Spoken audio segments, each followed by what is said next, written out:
Hi friends, Sunil tech മീഡിയയുടെ പുതിയൊരു വീഡിയോയിലേക്ക് എല്ലാവർക്കും സ്വാഗതം. അപ്പോൾ എൻ്റെ ഒരു സുഹൃത്തിൻ്റെ വീട്ടിൽ മേടിച്ച ഒരു നമ്മുടെ തേങ്ങ ചിരകുന്ന ഒരു മെഷീനാണ് കേട്ടോ. ഇത് തേങ്ങ ചിരകുന്ന മെഷീൻ 1 വർഷം മുമ്പ് മേടിച്ചതാണ്. അപ്പോൾ ഇപ്പോൾ പുള്ളിൻ്റെ ജ്യേഷ്ഠൻ ലണ്ടനിലേക്ക് പോകുമ്പോൾ അവിടത്തേക്ക് കൊണ്ടുപോകാൻ വേണ്ടിയിട്ട് എടുത്തു കഴിഞ്ഞപ്പോൾ 1 വർഷം മുമ്പ് ആമസോണിൽ നിന്ന് വരുത്തിയതാണ്. അപ്പോൾ ഇപ്പോൾ എടുത്ത് നോക്കുമ്പോൾ അത് വർക്ക് ചെയ്യുന്നില്ല. അപ്പോൾ മോട്ടർ കത്തിപ്പോയി എന്നാണ് പറഞ്ഞിരിക്കുന്നത്. അപ്പോൾ നമുക്കത് നോക്കി നോക്കാം എന്താ പ്രശ്നം എന്നുള്ളത്. അപ്പോൾ നമ്മൾ പലപ്പോഴും ഗൾഫിൽ നിന്നൊക്കെ കൊണ്ടുവന്ന പല സാധനങ്ങളും ഇതുപോലുള്ള പ്രശ്നങ്ങൾ കാണിക്കാറുണ്ട്. കാരണം വെച്ചാൽ പുതുതായിട്ട് കൊണ്ടുവന്നതിന് ശേഷം എടുത്ത് ഓണാക്കി നോക്കുമ്പോൾ വർക്ക് ചെയ്യാത്തൊരു പ്രശ്നം. അപ്പോൾ അത് പല കാരണങ്ങൾ കൊണ്ട് വരാം. ചിലർക്ക് അതിൻ്റെ സ്വിച്ച് കാര്യങ്ങളൊക്കെ അറിയാത്തതുകൊണ്ട്, എന്തെങ്കിലും പ്രശ്നം കൊണ്ട് ഓണാക്കാൻ അറിയാത്തതുകൊണ്ടും വരാം. അതല്ലാണ്ടും ചിലപ്പോൾ മോട്ടറിൻ്റെ ഒക്കെ പ്രശ്നം കൊണ്ടും വരാം. അപ്പോൾ ഈ ഒരു മോട്ടറിൻ്റെ പ്രശ്നം പലപ്പോഴും പല ഇതിലും പറയാറുണ്ട്, ഇങ്ങനെ കംപ്ലയിൻറ്റ് വരുന്നുണ്ടെന്ന്. അപ്പോൾ നിങ്ങൾക്ക് ഈ ഒരു സാധനമല്ല, ഏതൊരു സാധനത്തിനും മോട്ടർ കംപ്ലയിൻ്റ് ആയിക്കഴിഞ്ഞാൽ ഈ ഒരു പ്രശ്നം വരാൻ സാധ്യതയുള്ളതാണ്. അപ്പോൾ നിങ്ങൾ ഈ വീഡിയോ മുഴുവനായിട്ട് കണ്ടു കഴിഞ്ഞാൽ നിങ്ങൾക്ക് ഈ ഒരു തേങ്ങ ഇറങ്ങുന്ന മെഷീനല്ല, പലതരത്തിലുള്ള മോട്ടർ വരുന്ന മെഷീനുകളിലും ഈ ഒരു പ്രശ്നം വരുന്നതുകൊണ്ട് തന്നെ ഇത് മുഴുവനായിട്ട് കണ്ടു കഴിഞ്ഞാൽ നിങ്ങൾക്ക് അതിൻ്റെ കാര്യങ്ങൾ ഏകദേശം പിടികിട്ടും. അപ്പോൾ ഈ ഒരു തേങ്ങ ഇറക്കുന്ന മെഷീൻ എങ്ങനെയാണെന്ന് വെച്ചിട്ടുണ്ടെങ്കിൽ, നമ്മൾ ഓണാക്കുന്നത് വെച്ചിട്ടുണ്ടെങ്കിൽ ആദ്യം ഇതിൻ്റെ ആ ടേബിളിൽ നമ്മളൊരു നോബ് ഉണ്ട്, അത് തിരിച്ചിട്ട് സെറ്റാക്കി വെക്കണം. അപ്പോൾ സെറ്റാക്കി വെക്കുമ്പോൾ മാത്രമേ അത് വർക്ക് ചെയ്യുള്ളൂ. കാരണം വെച്ചാൽ അതിൻ്റെ അടിവശത്ത് ഒരു സ്വിച്ച് വരുന്നുണ്ട്. ആ സ്വിച്ച് പ്രസ്സായി നിന്നാൽ മാത്രമേ വർക്ക് ചെയ്യുള്ളൂ. അപ്പോൾ നമ്മളത് അങ്ങനെ ചെയ്ത് നോക്കി. അപ്പോൾ അത് ആ ഒരു പ്രശ്നമല്ല, കാരണം വെച്ചാൽ സ്വിച്ചിൻ്റെ പ്രശ്നം കൊണ്ടല്ല അത് വർക്ക് ചെയ്യാത്തതെന്നുള്ളത് മനസ്സിലായി.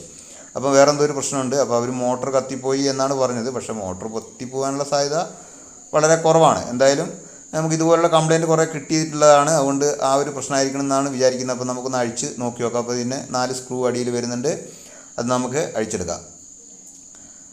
അപ്പോൾ ഇതുപോലുള്ള പലതരത്തിലുള്ള സംഭവങ്ങൾ കംപ്ലയിൻ്റ് ആയിട്ട് വരാറുണ്ട്. പലപ്പോഴും ഈ വാഷിംഗ് മെഷീനും അങ്ങനെയുള്ള സംഭവങ്ങളൊക്കെ നമുക്ക് ഈ 1 വർഷമൊക്കെ നമ്മൾ ഉപയോഗിക്കാണ്ട് വെച്ചതിന് ശേഷം എടുത്ത് ഓണാക്കുമ്പോൾ ചിലപ്പോൾ വർക്ക് ചെയ്യില്ല. അപ്പോൾ ചിലപ്പോൾ നമ്മൾ മോട്ടറാണെന്ന് വിചാരിക്കും. പക്ഷേ മോട്ടർ ചില സമയത്ത് മോട്ടർ ആവാറില്ല.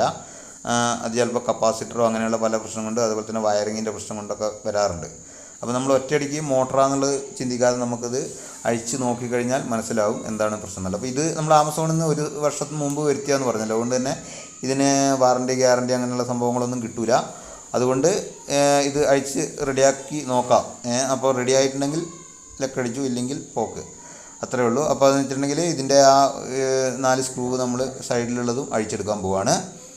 അപ്പോൾ അത് അഴിച്ചെടുത്തിട്ട് നമുക്ക് നോക്കി നോക്കാം എന്താണ് പ്രശ്നം എന്നുള്ളത്. അപ്പോൾ ഈ തേങ്ങ ഇറങ്ങുന്നത് നമുക്ക് ഈ വീടുകളിൽ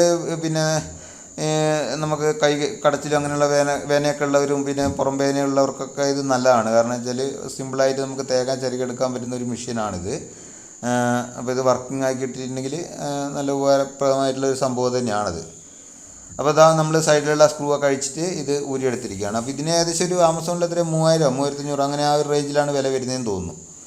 അപ്പോൾ ഇതിൻ്റെ അകത്ത് കാര്യമായിട്ടൊന്നുമില്ല. ഒരു 2 സ്വിച്ചും അതുപോലെ തന്നെ ഒരു മോട്ടറും, ഒരു ചെറിയൊരു മോട്ടറുമാണ് വരുന്നത്. അപ്പോൾ ആ മോട്ടർ പോയി കഴിഞ്ഞാൽ പിന്നെ ഒന്നും ചെയ്യാൻ പറ്റില്ല.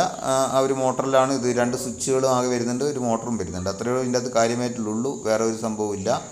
അപ്പോൾ നമുക്ക് ആദ്യം എന്താ ചെയ്യണമെന്ന് വെച്ചിട്ടുണ്ടെങ്കിൽ, നമുക്ക് ഇതിൻ്റെ ഉള്ളിൽ സ്വിച്ചിൻ്റെ അടുത്തേക്ക് സപ്ലൈ വരുന്നുണ്ടോ എന്നുള്ളത് നമുക്ക് നോക്കി നോക്കാം. അതായത് മെയിൻ സപ്ലൈ ആദ്യം എത്തുന്നുണ്ടോ എന്നുള്ളത് നമുക്കിവിടെ ഇത് കണ്ട 2 കവർ ചെയ്തിട്ടുള്ള 2 ഭാഗമുണ്ട്. അതൊക്കെ നോക്കിയിട്ടൊന്ന് ചെക്ക് ചെയ്ത് നോക്കാം.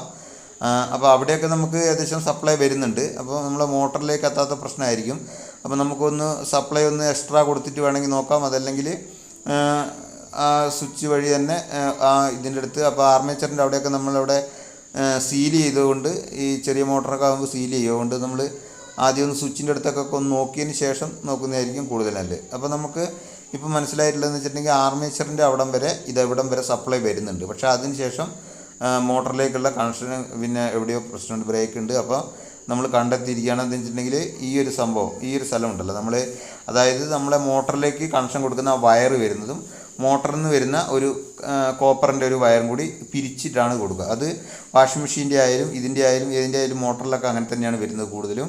അപ്പോൾ ആ ഒരു സ്ഥലം നമ്മളൊന്ന് ചെക്ക് ചെയ്യേണ്ടതാണ്. അപ്പോൾ നമ്മൾ എൻ്റെ വീട്ടിലെ വെള്ളത്തിലിടുന്ന മോട്ടർ ഇതുപോലെ കംപ്ലയിൻ്റ് ആയിരുന്നു. ഒരു പ്രാവശ്യം മോട്ടർ വർക്ക് ചെയ്തായിരിക്കുമ്പോൾ ഞാൻ തന്നെ അഴിച്ച് ഇങ്ങനെ ഇതൊക്കെ ചെക്ക് ചെയ്ത് നോക്കുമ്പോൾ ഈ ഒരു പ്രശ്നം തന്നെയായിരുന്നു. കാരണം വെച്ചിട്ട് മോട്ടറിലേക്ക് കൊടുത്തിരിക്കുന്ന ആ വയറും നമ്മളെ മോട്ടറിൻ്റെ ആ കോപ്പർ വയറില്ലേ, അത് രണ്ടും കൂടി അവിടെ പിരിച്ച് ഒരു സ്ലീവൊക്കെ ഇട്ടിട്ട് കൊടുത്തിട്ടുണ്ടാവും. അപ്പോൾ ആ ഒരു ഭാഗത്ത് എന്തെങ്കിലും മോയ്സ്ചറൊക്കെ ആയിട്ട് കൊറോഷൻ, അത് നമ്മൾ ചെറിയ എന്താ പറയുക തുരുമ്പ് പോലെ ക്ലാവ് പോലെ വന്നിട്ട് അവിടെ കണക്ഷൻ കിട്ടാതെ വരുന്നതാണ് പ്രശ്നം. അപ്പോൾ ആ കണക്ഷൻ കിട്ടാതെ ആകുമ്പോൾ നമ്മൾ അവിടെ ഒന്ന് ചുരണ്ടി ഒന്ന് കത്തിയൊക്കെ എടുത്തൊന്ന് ചുരണ്ടിയതിന് ശേഷം ഒന്ന് സോൾഡർ ചെയ്ത് കൊടുത്തു കഴിഞ്ഞിട്ടുണ്ടെങ്കിൽ ആ ഒരു പ്രശ്നമാണെങ്കിൽ റെഡിയാകും. അപ്പോൾ നമുക്ക് ഇതും അങ്ങനെയുള്ളൊരു പ്രശ്നമായിട്ടാണ് ഞാൻ കാണുന്നത്. കാരണം വെച്ചാൽ അവിടെ പിന്നെ ഒരു കൊറോഷൻ വന്ന പോലെ ഉണ്ട്. അപ്പോൾ രണ്ട് സൈഡിലും കൊറോഷൻ വന്ന പോലെ ഉണ്ട്. അപ്പോൾ വന്ന പോലെ ഉള്ളത് കൊണ്ട് നമ്മളതൊന്ന് ഇതാക്കാം. പിന്നെ അതുപോലെ തന്നെ ഇതിൻ്റെ പിന്നെ ഈ ബ്രഷ് വരുന്ന സംഭവം ഉണ്ടാകും. ചില മോട്ടോർ മിക്സീൻ്റെ ഒക്കെ ആണെങ്കിൽ ബ്രഷ് വരുന്നുണ്ട്. അപ്പോൾ ബ്രഷിൻ്റെ പ്രശ്നം കൊണ്ടും വരാൻ സാധ്യതയുണ്ട്. അപ്പോൾ ഇത് മിക്കവാറും ഇത് തന്നെയായിരിക്കും. നമുക്കിത് ഒന്ന് സെറ്റ് ചെയ്ത് നോക്കാം. സെറ്റ് ചെയ്ത് നോക്കിയിട്ട് വർക്ക് ചെയ്യുന്നില്ലെങ്കിൽ വേറെ എന്തെങ്കിലും ആയിരിക്കണം നോക്കാം. അപ്പോൾ എന്തായാലും ഈ ഒരു പ്രശ്നം ആവാനാണ് സാധ്യത എന്നുള്ളത് കൊണ്ട് നമുക്കത് തന്നെ ഒന്ന് സെറ്റ് ചെയ്ത് നോക്കിയിട്ട് ഒന്ന് വെച്ച് നോക്കാം. അപ്പോൾ നമുക്കിത് ഫിറ്റ് ചെയ്യാതെ വേണമെങ്കിൽ നോക്കാം കേട്ടോ. അത് സ്വിച്ചൊക്കെ ഒഴിവാക്കിയിട്ട് നമുക്ക് ഡയറക്റ്റ് കൊടുത്തിട്ടൊക്കെ നോക്കാം. പക്ഷേ ഞാൻ എന്തായാലും ഇത് പിന്നെ സെറ്റ് ചെയ്തിട്ട് തന്നെയാണ് ഇപ്പോൾ എന്തായാലും ചെക്ക് ചെയ്ത് നോക്കുന്നത്. അപ്പോൾ നമുക്ക് സ്ക്രൂ ഒക്കെ ഇട്ട് നോക്കിയതിന് ശേഷം ഒന്ന് ചെയ്ത് നോക്കാം.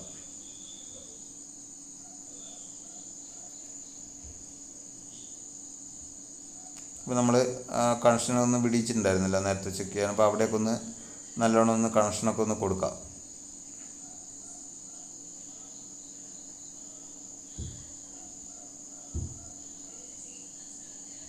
ചില സമയത്ത് ഈ കോഡ് വയറിൻ്റെ പിന്നിൻ്റെ അടുത്ത് ചെറിയ കട്ടുണ്ടാവും. അങ്ങനെയൊക്കെ ആണെങ്കിലും നമുക്ക് പ്രശ്നം വരും. അപ്പം നമുക്ക് വേണമെങ്കിൽ ഒരു കോഡ് വയർ ഇതുപോലെ എക്സ്ട്രാ കൊടുത്ത് നോക്കിയിട്ട് ചെക്ക് ചെയ്ത് നോക്കാം. അതല്ലെങ്കിൽ കോഡ് വയറിൻ്റെ ഇപ്പുറത്തെ സൈഡിലേക്ക് ഔട്ടിലേക്ക് നമുക്ക് AC സപ്ലൈ വരുന്നുണ്ടോ എന്ന് ചെക്ക് ചെയ്ത് നോക്കിയാലും മതി. അപ്പോൾ ചില കേസുകളിൽ വെച്ചിട്ടുണ്ടെങ്കിൽ ചിലപ്പോൾ ഈ പഴയതൊക്കെ ആകുമ്പോൾ ചിലപ്പോൾ വയറ് ഈ നമ്മളെ ലോക്കൽ വയറുകളൊക്കെ ആണെങ്കിൽ അതിനുള്ളിൽ ചെറിയ തുരുമ്പോലെയൊക്കെ വന്നിട്ട് ഒരു കണക്ഷൻ ശരിയായ രീതിയിൽ കിട്ടാത്ത പ്രശ്നങ്ങളൊക്കെ വരാറുണ്ട്. അപ്പോൾ എന്ന് വെച്ചിട്ടുണ്ടെങ്കിൽ ശരിയായ ലോഡ് എടുക്കാത്ത വിധത്തിൽ വർക്ക് ചെയ്യാത്ത രീതിയിൽ ഉള്ള പ്രശ്നം വരും. അങ്ങനെയുണ്ടെങ്കിൽ നമുക്ക് ആ കോഡ് വയർ മാറ്റിയാൽ മതി. പക്ഷേ ഇത് ഇപ്പോൾ കോഡ് വയറൊന്നും പ്രശ്നം കാണുന്നില്ല, AC കോഡൊന്നും പ്രശ്നമില്ല. അപ്പോൾ ഇതിൻ്റെ ആ ഒരു കോപ്പർ വയറിൻ്റെ അവിടെയാണ് പ്രശ്നം കണ്ടിരിക്കുന്നത്. അവിടെ ഒരു കൊറോഷൻ പോലെ വന്നുകൊണ്ട് നമ്മളവിടെ ചിരണ്ടിയിട്ട് അത് സോൾഡർ ചെയ്ത് കൊടുത്തിരിക്കുകയാണ്. അപ്പോൾ ഇതുപോലെയുള്ള ഒരുപാട് പ്രശ്നങ്ങൾ വരാറുണ്ട്. അപ്പോൾ ഇത് സിമ്പിളായിരിക്കും. പക്ഷേ നമ്മൾ പിന്നെ ആർമേച്ചർ പോയതാണ്, വൈൻഡിങ് പോയതാണെന്നൊക്കെ പറയും ചില കേസുകളിൽ. പക്ഷേ അങ്ങനെ ആവണമെന്നില്ല ഇത്. അപ്പോൾ ഇതാ ഒരു പ്ലേറ്റ് ഉണ്ട്, അതും ഇട്ട് നമ്മൾ സെറ്റാക്കിയിരിക്കുകയാണ്. ഇനി നമുക്ക് അവിടെ ഒന്ന് സെറ്റാക്കി വെക്കാം. വേണ്ട, അതൊന്ന് തിരിച്ച് വെച്ച് കഴിഞ്ഞാൽ അവിടെ ഉറച്ച് നിന്നു. ഇനി അപ്പോൾ ആ ഉറച്ച് നിൽക്കുന്ന സമയത്ത് തന്നെ അതിൻ്റെ അടിയിലൊരു സ്വിച്ച് ഉണ്ട്, അത് കോണ്ടാക്റ്റ് ആവുകയും ചെയ്യും. അപ്പോൾ ഇതാ നമ്മളിത് വർക്കിംഗ് ആയിട്ടുണ്ട്. ഇനി നമുക്ക് ഇതൊന്ന് ഇട്ടിട്ട് നോക്കാം. അപ്പോൾ നിങ്ങൾക്ക് അത് ദൂരെ നിന്ന് ആയതുകൊണ്ട് ചിലപ്പോൾ കാണുന്നില്ല. അപ്പോൾ നമുക്ക് ബ്ലേഡ് ഒന്ന് ഇട്ടിട്ട് ഒന്ന് ഓണാക്കി നോക്കാം. അപ്പോൾ നിങ്ങൾ ഈ ചാനൽ പിന്നെ ഒന്ന് ലൈക്ക് ചെയ്യണം, ഈ വീഡിയോ ഒന്ന് ലൈക്ക് ചെയ്യണം. അതുപോലെ തന്നെ ഒന്ന് ഷെയർ ചെയ്ത് കൊടുക്കണം. സബ്സ്ക്രൈബ് ചെയ്യാതെ ആരെയും കാണുന്നുണ്ടെങ്കിൽ ഒന്ന് സബ്സ്ക്രൈബ് ചെയ്യുക. ഇതുപോലുള്ള ഒരുപാട് വീഡിയോകൾ നമ്മുടെ ചാനലിൽ വരുന്നുണ്ട്. ടെക്നിക്കലായിട്ടുള്ള വീഡിയോസ്, പലതരത്തിലുള്ള വീഡിയോസ് വരുന്നുണ്ട്. കണ്ടോ, അപ്പോൾ വർക്കിംഗ് ആയിട്ടുണ്ട്. അപ്പം നമുക്കിനി തേങ്ങ ഇറക്കാം. അതുപോലെ തന്നെ കത്തിയൊക്കെ മുറിച്ച് കൂട്ടാനുള്ള സംവിധാനമുണ്ട് ഇതിൻ്റെ അകത്ത്.